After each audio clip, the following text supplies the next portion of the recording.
My name is Clara Dawson, 36 years old, a general ward nurse at a hospital in Denver.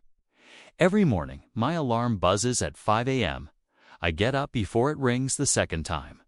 Pour coffee, check that my scrub pockets hold enough pens, tape, and hair ties, then quietly open the door to my kid's room. Liam, 15, always groggy with sleep. Chloe, 12, already half awake, sitting up and asking, day shift or night, Mom? I answer day, and silently remind myself that tonight I'll make it to class at 6. The decision to return to school didn't come from some impulsive rush of inspiration, nor from anyone's encouragement. It came one winter afternoon when I pulled the curtain around bed 17, the old man lying there, his hand trembling after a cardiac shock, seemed asleep until he suddenly gripped my wrist. "Thank you, nurse," he whispered, his eyes steady on mine, as though entrusting me with something more important than medicine, his faith. I walked out of the room, leaned against the wall, and thought about 11 years in this job. I worked hard, endured, did well, but stood still. Every new charge nurse was someone younger, with higher degrees. I wasn't angry at them. I was angry at myself for leaving my dream waiting at the back door for so long.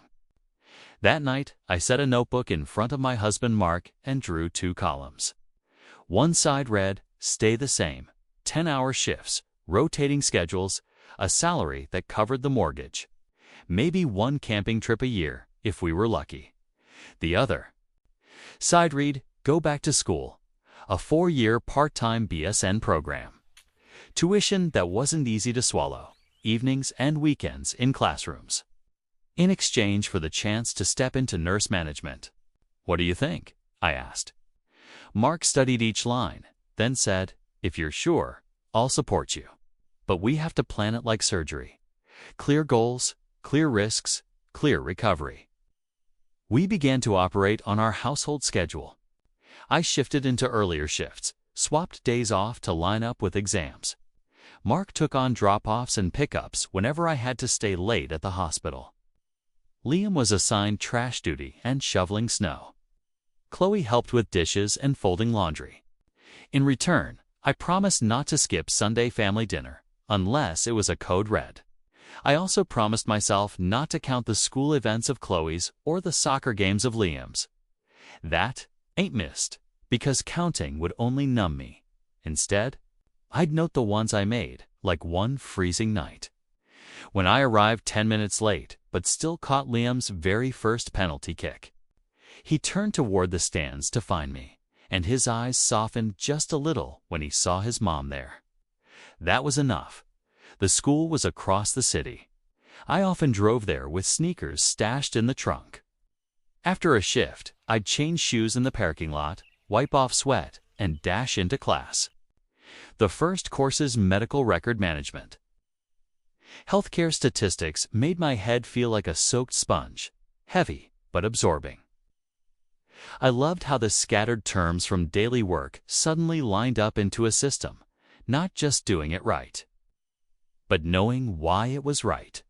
Professor Harper, gray-haired, soft voice, once stopped by my desk and said, "Clara, you have clinical experience that some older students lack. Don't be afraid to speak up." That one line was a tiny key unlocking a door of confidence I had kept bolted for years. But it wasn't always smooth. Some nights at 11 p.m., I dragged myself home like a shadow. The kitchen was messy, lunchboxes still on the sink. Mark had fallen asleep on the couch, TV still on. I switched it off, laid a thin blanket over him, then cleared the dishes.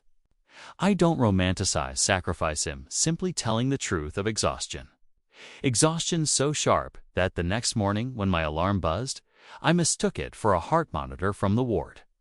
I was tired, irritable, sometimes snapping at the kids just because they laughed too loud while I was studying.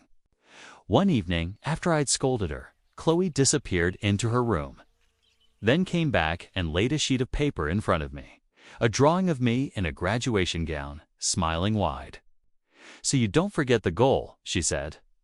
I bent down, inhaling the sweet scent of markers like a pardon. That night, I taped her drawing on the fridge, right next to my shift schedule. My family parents in Santa Rosa, my sister Rachel, never openly objected. They simply pulled out another yardstick. The first time I called Mom to brag about passing statistics with an A, she said, "That's great." Oh, and Rachel just landed a hotel contract on the Hill. Another time, I sent her a photo of an essay praised by my professor. She reacted with a heart, then added, "Heard Rachel is opening her own company? Must be quite a launch." I laughed it off, telling myself adults have clumsy ways of loving. But some nights, I'd notice the bathroom mirror fogged with steam, and see in it a face that had long accepted being put in second place and had mistaken that for normal. Mark at first kept his surgery plan promises, chore lists, a family group chat, Sunday dinner reminders. But gradually, I sensed a fine crack. He often said, "When you finish school or when you're less busy," his tone wasn't bitter. Just like someone waiting in a hospital hallway while surgery takes longer than expected. One night, he asked, "How much longer?" I told him 2.5 semesters. He froze, dark circles deepening. "Are you afraid of losing something?" I asked. Mark forced a smile. "Afraid of falling out of sync. You're running so fast." I stayed silent, realizing it was the same fear I carried when I change. Will we still fit? At the hospital, I began to view shifts differently. I suggested to my supervisor a small process tweak that could reduce lab wait times. He raised an eyebrow. "Good idea. Write it up." I realized school didn't sit apart from work. It seeped into every action, making me less reactive, more intentional. One day, I was assigned charge nurse because the lead called out suddenly. Afterward, the attending physician shook my hand. "You handled triage smoothly." I texted Mark, "First time as lead today." He replied with a clapping emoji. I wanted more than an emoji, but let it go. I snapped a picture of my worn-out sneakers and sent it to the family group chat with the caption, "These shoes survived another long day." Liam reacted with fire, and Chloe with a muscle arm. Emoji I chose to stake everything on graduation, not just as a ceremony, but as an anchor for our family after years of chaos. I emailed 4 extra tickets, marked the date on every calendar. Booked a table at a small Italian restaurant downtown, one with a wood-fire oven the kids would enjoy watching. I used hotel points to reserve a room for my parents in case they flew in, though I knew the chances were slim. I tried on a deep blue dress, simple, formal enough under the gown, but still me when I stepped outside. Chloe squealed, "Mom, you look just like my drawing." I stood before the mirror, straightened the zipper, and thought, on that day, if no one claps, I'll clap for myself. But I still wanted them there to witness the degree. But to witness the years I spent no longer asking permission to dream. On the last night of the semester, sat in the kitchen, laptop open, case management essay 3 paragraphs from finished. Outside, late spring snow drifted down. Mark walked past, paused, and asked, "Need anything?" I meant to say a cup of tea, but instead said, "I need you to walk this whole road with me." He nodded, longer than usual. I couldn't tell if that nod was agreement, hesitation, or fatigue. But the next morning, when my alarm buzzed, I still got up, poured coffee. Checked my scrub pockets for tape, pens, hair ties, and courage. I knew I had begun, and there was no shortcut back. When I began the program, I thought I knew how hard it would be. I was wrong. Reality was twice as heavy. My days felt patched together from fragments of sheer exhaustion. At 5 a.m., I jolted awake, brewed coffee as strong as I could, and packed sandwiches into lunchboxes for Liam and Chloe. I woke them, kissed their sleepy foreheads, then rushed out to the hospital before 7. My shifts stretched past 10 hours. Patients streamed in and out. Monitors beeped relentlessly. Footsteps pounded the hallways. I ended each shift drained, changed quickly, grabbed my thick textbooks, and drove across the city to make it to night classes. Classes began at 6 and ended near 9. 3 hours under bright lecture hall lights. My head spun, but I forced myself to take notes, read, ask, and answer. Some nights, I nearly collapsed on the desk, the sound of younger students' pens scratching around me. I would whisper to myself, "Clara, you cannot quit." By 9:30, I was home. Mark was usually asleep on the sofa, TV still flickering, dishes piled in the sink. Liam's bedroom door was shut. Chloe often left little notes on the desk for me. "Mom, I finished my homework. Don't forget to study too." Those scraps of paper were tiny lifelines pulling me back from invisibility. There were days I was so depleted, my hands shook holding a bowl of rice. I cried quietly more times than I could count. But tears didn't fix essays. So I wiped my face dry and opened my laptop again. What hurt most wasn't the fatigue, but the growing distance between me and my children. Once, I overheard Liam tell his dad, "Mom's always studying. She doesn't have time for us anymore." The words sliced through me like a knife. I wanted to rush in, hug him, tell him all this sacrifice was for him and Chloe. Instead, I sat frozen, staring down at words blurred by tears. Chloe was gentler. One evening, I dozed off at the table, only to wake and find another drawing in front of me. Me, in a graduation gown, smiling bright. "You will look like this for real, right, Mom?" she asked. I hugged her, unable to answer, but that picture was taped to the fridge the very next morning to remind me not to give up whenever quitting seemed easier at first. Mark was all encouragement. He handled school runs, picked up chores, told me, "When you're done, we'll all go to Disney." But patience thinned with time. After a few years, his questions shifted. No longer what can I do to help, but how much longer until you're finished? When I said one more year, he just nodded, weary eyes hollow. Between us, an invisible wall thickened. My side of the family was no better. I called Mom to share that I'd earned an A in statistics. She chuckled, then pivoted. "Oh, by the way, Rachel just opened a new office. It even made the paper." I went silent, heart twisting. My sister's shadow had never once shrunk in my parents' eyes. There were nights I almost gave up. Piles of books towered before me, while my children's laughter echoed from the living room. I asked myself, is it worth it? Can a degree ever make up for the childhood memories they're losing? But then I remembered the old patient who once held my hand. "Thank you, nurse." I remembered my own hunger not to remain forever trailing behind younger charge nurses. So I opened the books again. I learned to live with exhaustion, 3 hours of sleep a night, pumping more coffee into my veins just to stay upright. I told myself, just make it to graduation day.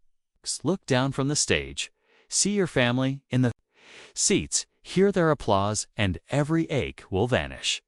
What I never imagined was that very moment would one day become the deepest wound of my life.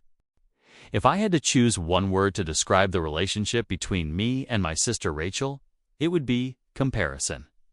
Since childhood, I had always been her shadow. When Rachel played soccer, the whole family sat in the stands. When I won a spot in the academic competition, Mom claimed a headache. Dad said he had overtime. Rachel drew an ordinary picture, and my parents hung it in the living room. I received an honors certificate, and they shoved it hurriedly into a drawer. I once believed that when we grew up, things would change. But the imbalance never corrected itself, just learned new ways to show. Rachel became an architect, charismatic, full of clients. At 40, she lived alone in a luxury apartment, drove an expensive car, filled her feed with photos from Italy and Spain. To my parents, she was pride itself, and me, just a nurse with tired shoes, going back to school at 36. Weighed down with children and endless shifts. Still, I held on to hope that at least my upcoming graduation would be different. 6 months earlier, the moment I received the official schedule, I called my parents in Santa Rosa. Mom picked up. I spoke with barely contained excitement. May 15th, I'm graduating. I want you both to be there. I've already booked a hotel for you. Mom hesitated. Oh, I'll have to check our calendar. Rachel has a new project. She might be busy. I swallowed the words burning in my throat and forced my voice light. I don't need flowers or gifts. I just need you to sit there. I also called Rachel. She laughed after hearing me out. Wow, Clara, I'm honestly surprised. You're really stubborn, aren't you? Going back to school with kids this big. Congratulations, though. Her tone carried amusement, but I pretended not to notice. I said, I'd really love to have you there. She replied, I'll try. And then, exactly 3 weeks before graduation, Rachel posted in our family group chat, great news. On May 15th, my architecture firm is officially opening its new office. Big ceremony, even international guests invited. Hope everyone can come support. I froze. May 15th, the same day as my graduation. I called her immediately. Rachel, that's my day. I told you 6 months ago. Oh, I forgot. But the opening is already locked in, and guests are only free that day. Can you understand? Your graduation doesn't really need that many people anyway. I sat in my car gripping the steering wheel. Just a graduation. For me, it was 5 years of exhaustion, every sacrifice, the dream I had clung to. That very evening, Mom called me. Her voice was heavy but firm. Clara, your father and I feel torn. Rachel invited many important people. She needs us with her on her big day. As for your graduation, well, you have Mark and the kids. That should be enough, right? Please understand us.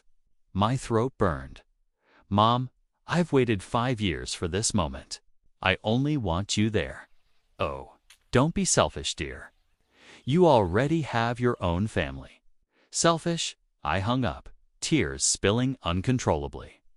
Since when had the wish to have my parents witness my effort become selfish? I turned to Mark, hoping at least he would stand firmly by my side. He sighed, rubbed his head. I know you're hurt. But honestly, I think the kids might actually enjoy the opening more. There'll be games, a VR booth, live music. A graduation is just speeches and long ceremonies. They had to choose. They'd go with Rachel. I stared at him in disbelief. Mark, I don't need them to choose what's fun. I need them to choose me. Just once. He stayed silent, avoiding my eyes. And I understood Devin, my husband, who once promised to walk the whole road with me, was leaning toward what was more fun. That night, I sat in the study, papers open but the words swimming before my eyes. On the fridge still hung Chloe's drawing of me in a graduation gown.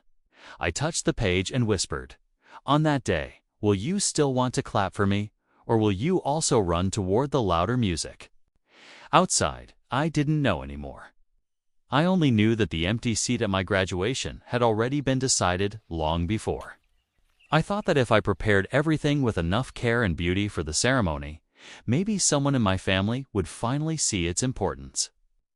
Perhaps that was my way of comforting myself, as the fear grew that I would walk across the stage. In front of a hall full of strangers. 2 months before the day, I spent an entire weekend planning. I booked a table at a small Italian restaurant downtown La Bella Cucina. I chose a corner where you could see the wood-fired oven, where the chef tossed dough and baked bread and pizzas in front of the guests. I pictured Liam and Chloe laughing. As flour flew into the air, while I raised a glass of wine and smiled, because finally we would have a night together as a family. I paid the deposit, even though our budget was tight. Only once in a lifetime, Clara. Don't be stingy, I told myself. I also quietly used the travel points I had saved from work conferences to reserve a hotel room near campus for my parents, in case they decided to come. Even though Mom hadn't promised, I still wrote their names in the blank spots on my invitation list. Mr. and Mrs. Dawson. Part of me knew it was futile, but another part refused to surrender. 3 weeks before the ceremony, I went dress shopping. The fitting room was lit with warm yellow light. I chose a navy blue dress, gently fitted, the neckline modest, not flashy, but formal enough beneath the gown. When I stepped out, Chloe squealed, "Mom, you look just like the picture I drew." I stared at my reflection, the messy hair from a long shift, the shadows under my eyes, but the dress made me feel different. Almost like I was looking at a future version of myself, confident, proud, no longer fading behind anyone else's shadow. When I picked up my cap and gown from the school, I wrapped them carefully and hung them in my closet. Whenever exhaustion nearly broke me, I'd open the door just a little and glimpse the deep black fabric. A reminder, the end is near. But the closer the day came, the sharper the signs from my family cut into me. My parents never called once to confirm. Rachel kept sending posters for her company's grand opening, bright, lavish, with captions, "Hope the whole family can come. There'll be an amazing VR play zone for the kids." I noticed Mark's lips curve slightly as he read one of her texts, before quickly locking his phone as though afraid I had seen. One evening, as I was printing notes, Mark hesitated. "I just worry the kids will be bored, Clara. 3 hours of listening to names being called, they won't last." I set the stack of papers down and looked him straight in the eye. "I don't need them to enjoy it. I need them to be there, just once. To see what their mother has walked through. To understand that effort isn't invisible." Mark stayed silent. That silence spread like a crack across cement's loudness, but enough to make my heart tremble. I tried to soothe myself by focusing on details, booking a hair appointment, scheduling a makeup artist for that morning, arranging for a colleague to take some photos for me, confided in Linda, my closest friend at work, that my family might not come. She squeezed my hand firmly. "If they don't, I'll sit front row and scream your name." Her words made me laugh, but they stung too. A friend could understand what I needed, yet my own family could not. Every night before bed, I still glanced at Chloe's drawing taped to the fridge. I wondered, when the day comes, will she sit in the stands and clap loud for me? Or will she run toward the music and lights of her aunt's grand opening? I didn't know the answer. But one thing I knew with certainty: whether they showed up or not, I would walk across that stage. Because if I didn't honor myself, no one else ever would. 3 weeks before graduation, I received a long message from my mother in the family group chat. It began with the familiar line, "Clara, I know you'll be upset." But I didn't need to read further, my heart already ached. She wrote that after much discussion, my parents had decided to attend Rachel's architecture firm opening instead of my graduation. Rachel has invested so much effort. This event even has international guests. It's once in a lifetime. But graduation, you understand, the school holds one every year. I clutched the phone, my throat tightening. Once in a lifetime? Were my 5 years of sleepless nights, endless shifts, missed birthdays, all dismissed with the wave of a hand and the phrase, "They have those every year." I called Mom immediately, my voice trembling. "Mom, I've dreamed of this day for 5 years. I just want you and Dad to sit there and watch me receive my degree. Why is that so hard?" She sighed. "Don't make it such a big deal. We can celebrate afterward. Rachel needs us. You have Mark and the kids, don't you?" Her words cut deep. Since when did having my own family become the reason my parents could abandon me? I hung up and walked into the living room. Mark sat with his laptop open, the blue light flickering across his face. I told him everything, hoping he would be outraged on my behalf, for at least assure me he and the kids would be there. But he only scratched his head and muttered, "I get why you're hurt. But honestly, the opening sounds fun. Live music, a VR zone. The kids would probably enjoy it more than sitting through a 3-hour ceremony." I stared at him, my heart turning cold. "Mark, I don't need them entertained. I need them present. I need you present. Just once." He avoided my eyes, stumbling. "I just think if the kids could choose, they'd pick the opening. Maybe I could take them there, then meet you at the restaurant after your ceremony." I laughed, but it was a bitter laugh. "And what about me? I'll walk across that stage 2 rows of empty seats, waiting for everyone to show up after. They've had their fun. Mark, this isn't a business deal to negotiate. This is my dream." He said nothing more, just shut his laptop. The room filled with heavy silence. That night, as I typed my final paper, I overheard Liam talking to Chloe in the next room. "Chloe Aunt Rachel's opening will have VR games. A lot of my friends are going." Chloe squealed, "Really? I want to go too." I sat frozen. It wasn't their fault, they were just kids. Of course they'd pick the place with music and games. But what broke me was that my husband let that choice outweigh the value of a day I had bled and wept my way toward. I looked up at Chloe's drawing on the fridge me in a graduation gown, smiling wide. I wondered, in reality, would she still be sitting in the audience, clapping for me? Or would she be wearing VR goggles at her aunt's dazzling opening? The question echoed again and again, like the tick of a clock striking against the thin patience of a heart already cracking. May 15th, I woke up with a feeling that was equal parts excitement and fragility. In my closet, the black gown and mortarboard hung neatly, like a reminder whispering, "Clara, today is your day." I sat in front of the mirror while the makeup artist carefully covered the dark circles from months of sleepless nights. When she finished, my hair softly curled and my lips touched with pale pink. Chloe whispered, "Mom, you look just like the picture I drew." I smiled, warmth rushing through my chest. But Liam only glanced up before turning back to his phone. I overheard him murmur to his sister, "Wish we were going to the opening instead. It'd be way more fun." I pretended not to hear, though my chest tightened. Before leaving the house, held Mark's hand and looked him in the eye. "You promised me, didn't you? No matter what, today you'll all be sitting down there." He hesitated a moment, then nodded. "I'll do my best, do my best. Not absolutely. Just try at the auditorium. Hundreds of graduates in black gowns crowded together, posing with their families amid a sea of flowers and balloons."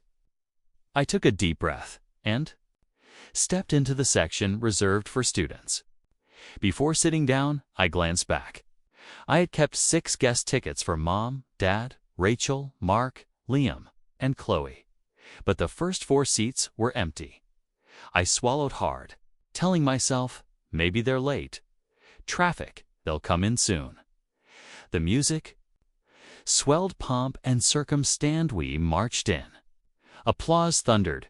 Cheers erupted for individual students as names were called. My heart pounded as I scanned the audience. No Mark, no kids, no one. Then my name rang out. Clara Dawson, Bachelor of Nursing, with distinction. I walked across the stage, head high, smile fixed, hand outstretched for the diploma. Applause rose, but it was faceless, generic. No voices calling my name, no whistles, no cheers, just for me. Only the anonymous roar of a crowd that didn't know who I was. Descending the steps, my heart felt hollow. I had imagined Liam shouting, Chloe holding flowers, Mark recording proudly, my parents smiling wide. Instead, empty chairs. After the ceremony, students poured onto the lawn, tossing caps, embracing families, posing for photos. I stood alone, clutching my degree. My colleague Linda hurried over and threw her arms around me. "I'm so proud of you, Clara." She handed me a small bouquet of roses. I smiled as tears spilled down my cheeks. She snapped a few photos of me alone, holding my diploma, forcing a smile at the camera. Photos I would keep later, proof of an achievement that came wrapped in solitude. When I unlocked my phone, I saw 12 missed calls from Mark. One message glared on the screen. "Clara, something happened. Liam was in an accident at the opening. I'm taking him to the ER." I froze. The evening wind cut cold across my shoulders. My hand shook around the phone. Then I ran on flaring, heart torn between the weight of being abandoned and the crushing fear for my son. The day I thought would be the pinnacle of my life unraveled into a nightmare. I rushed straight to Memorial Hospital, my heels hammering against the tile floor. In the passenger seat, my diploma still lay crumpled from the drive, the edge bent and wrinkled. I gripped the steering wheel so hard my knuckles turned white. The tears pouring down weren't only for Liam. I cried out of bitterness too. Only hours earlier, I had walked across the stage in silence, yet now my entire family was gathered at the hospital, clustered around my son as if they had never abandoned me. When I pulled the curtain of the ER cubicle aside, the sight hit me like a punch. Liam lay on the bed, his right leg in a temporary cast, his face twisted with pain. At his side were Mark, Chloe, my parents, and Rachel. They all surrounded my boy, their faces etched with worry. Then, as I stepped into the room, every head turned toward me. Something in their eyes, something like pity, stabbed me deeper than words. "Mom," Liam whispered, eyes wet. I rushed to his side and grasped his hand. "I'm here, sweetheart. It's going to be okay. Everything's going to be okay." Dr. Ramirez explained. "He's fractured his tibia. He'll need a full cast and several weeks of rest. It's not serious, but it will hurt and be inconvenient." I nodded, thanked him, keeping my voice steady. Inside, though, a storm raged. Then, my mother placed a hand on my shoulder and said softly, "See, dear, it's a blessing we were all here to take care of Liam. Honestly, graduation isn't as important as your son's health." I turned and looked her straight in the eye. "And what about my 5 years, Mom? The nights I stayed awake, the birthdays I missed, all so I could stand on that stage alone. Do you have any idea what that felt like?" The air grew heavy, thick with silence. Mark cleared his throat. "Clara, this isn't the time. Liam needs calm right now." I let out a brittle laugh, my voice trembling. "I've been calm for 5 years. Mark, calm when I was compared to Rachel, calm when I studied nights and worked days, still holding this family together. And today, I received my degree too. Rows of empty seats while you all were clinking glasses under VR lights and live music. At what point does my pain become important enough to matter?" Rachel stepped forward, her tone sugar-coated. "Clara, don't exaggerate. The company opening was a milestone. You can graduate any year, but I cut her off, my voice sharp. "You're always the chosen one, and Mom and Dad always choose you. Even my own husband chose a fleeting distraction over standing by me. So tell me, what am I in this family?" The room fell silent. Only the steady beep of Liam's heart monitor filled the air. I noticed my son watching me, confusion clouding his tearful eyes. Chloe sat pressed into a corner, biting her lips so hard it bled. I forced myself to take a deep breath, to soften my tone. "I'm sorry, kids. You shouldn't have to see this, but I can't keep pretending anymore." I bent down, kissed Liam's forehead, and whispered, "I'll stay with you. But once you're okay, I need time to think about everything." Straightening up, I let my gaze sweep across the room, Mark lowering his head, Rachel avoiding my eyes, my parents shifting uneasily. In that moment, I knew one truth with absolute certainty. It wasn't just Liam's bone that had broken that day. Something inside me had to end. It would never heal the same. After the night at the hospital, I sat beside Liam's bed until he finally slipped into a fitful sleep. Each time he whimpered, I squeezed his hand and whispered, "I'm here." But inside, I was empty. My whole family gathered in the hallway, discussing. Who would watch him? Who would buy Pora Jet? Not a single person asked me. The one who had just graduated, "Clara, how was your day?" The next morning, when we brought Liam home, Mark tried to act as though everything was normal. He opened the door, helped our son onto the sofa, then turned to me. "I think it's all over now. You should rest a little. I'll order food." I looked at him, and it felt as if a sheet of glass had risen between us. My voice came out steady, strangely calm. "I'll rest, but not here. I need space." Mark blinked in surprise. "What do you mean? Liam's in a cast? Chloe has school. You're just going to walk out?" I drew in a deep breath. I'm not abandoning anyone. I just need time to think. I've spent 5 years running, carrying, trying to prove myself worthy. And the result was standing alone on the most important day of my life. If I stay here, I'll keep being overlooked. I need to step away to remember my own value. Mark froze, his mouth half open as if to argue, then closed it again. In his eyes, I saw fear mingled with confusion. He had never seen me this firm. That afternoon, I packed a few clothes into a small suitcase.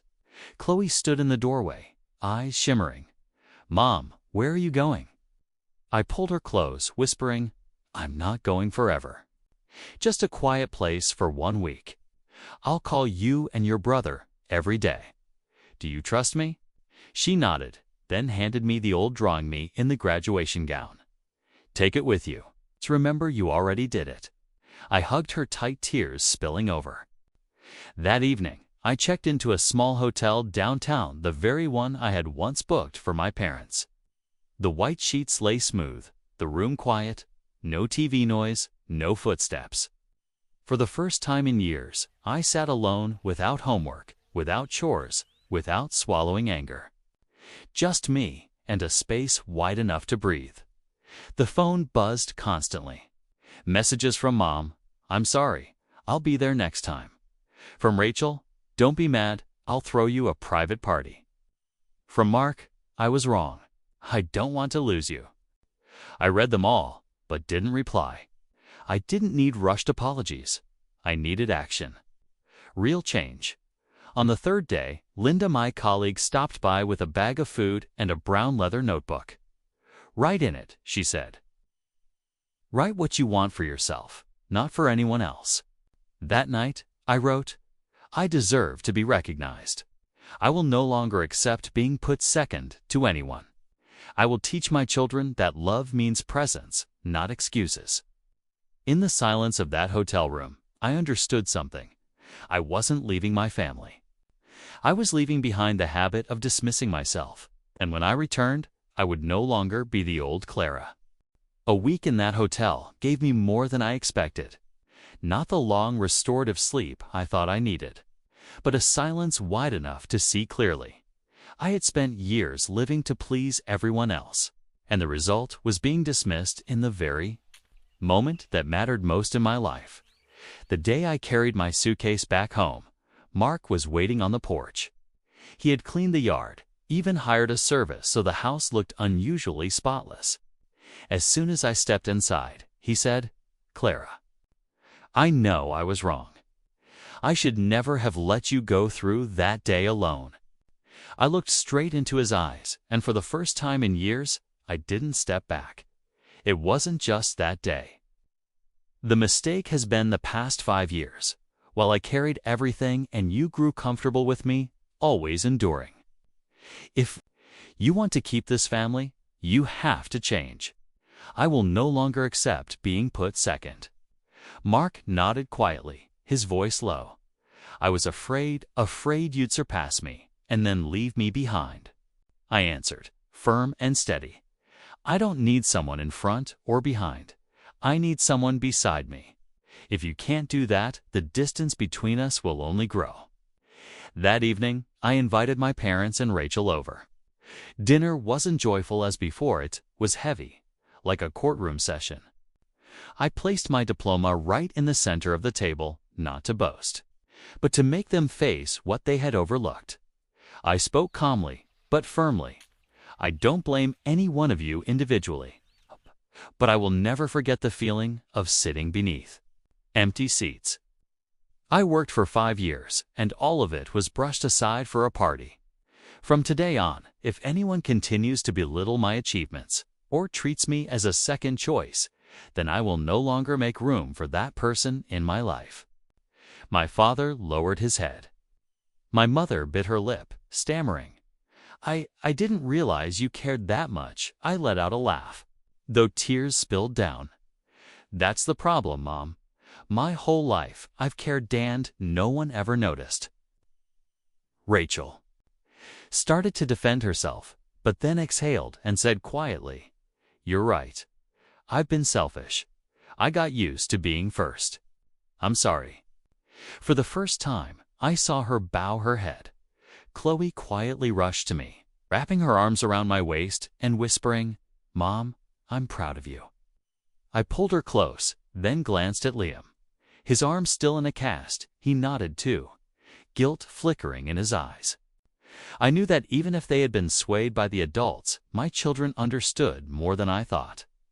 That night, after everyone left, I sat alone in the living room, the diploma glowing under the warm lamp.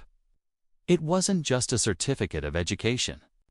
It was proof of my strength, of the boundary I had finally set. I whispered, "From now on, Claire will never again be left in the empty seat." A month after graduation, my diploma was framed and hanging neatly in the living room. Each time I walked past, I laid my hand lightly against the glass, not to boast, but to remind myself I made it through those 5 years. I did not break. Work at the hospital changed as well. I was officially promoted to day shift charge nurse. For the first time, I had a voice in meetings, the authority to assign shifts and propose improvements. Colleagues congratulated me, and Linda brought me another notebook, saying, "Keep writing, but this time don't just write what you hope for. Write down what you've accomplished." Kai smiled, feeling a weight lift from my chest. Mark began learning what it meant to truly share. He no longer helped me. He worked alongside me. He cooked a few nights a week, drove the kids, and apologized whenever he realized he had been careless. One night, when I was late from work, he sent me a photo of the family waiting at the dinner table with a short caption, "We won't start until you're here." My eyes blurred, reading it. Liam, with his arm healed, stood in front of his class for the first time and bragged, "My mom just got promoted." Chloe taped her old drawing to my bedroom door, adding in bright marker, "Mom, you're my hero." Those little things were worth more than any applause in an auditorium. Even my parents changed a little. One evening, Mom called me on video, holding a framed photo of me in my graduation gown, the one Linda had sent her. She said slowly, "I was wrong. I didn't see that you needed me. Now I do." I wasn't sure I could forgive entirely, but at least I knew I had spoken loudly enough to finally be heard. Rachel, surprisingly, shocked me the most. One afternoon, she stopped by the hospital and handed me an envelope, a celebration just for you. No clients, no expensive wine, just friends and family. This time, you're the center. I looked at her and saw, for once, a rare sincerity in her eyes. I nodded and smiled. Maybe change begins when someone finally dares to say, "Enough." I also started a small project, a support program for nurses who were single parents at the hospital. I didn't want anyone else to feel the same isolation I had endured working, studying, and raising children all at once. It was my gift to those like me and my way of telling the world, my worth no longer depends on anyone else's approval. On a weekend evening, a Thor of us sat in the backyard. Mark grilled meat. Chloe strummed her old guitar. Liam joked between bites. Watching them, it struck me. Happiness isn't about having every seat filled on ceremony day. It's about having the right people who choose to stay afterward. Through every storm, I had once been the woman who stood on stage in silence. Rows of empty chairs before me. But from that silence, I learned how to clap for myself. And once I knew how to clap for myself, those who truly loved me learned how to join the rhythm. I lifted my eyes to the star-strewn Denver sky and whispered, "At last." One chose myself. And that is the greatest victory of all, the most memorable. Part of this story isn't when Clara stood on the graduation stage, but the moment she realized happiness only begins when we learn to live for ourselves first. Thank you for staying with Snail's story until the end. If this story touched you, please leave a comment. Don't forget to like and subscribe so that each week we can share another story that helps us reflect on our own lives.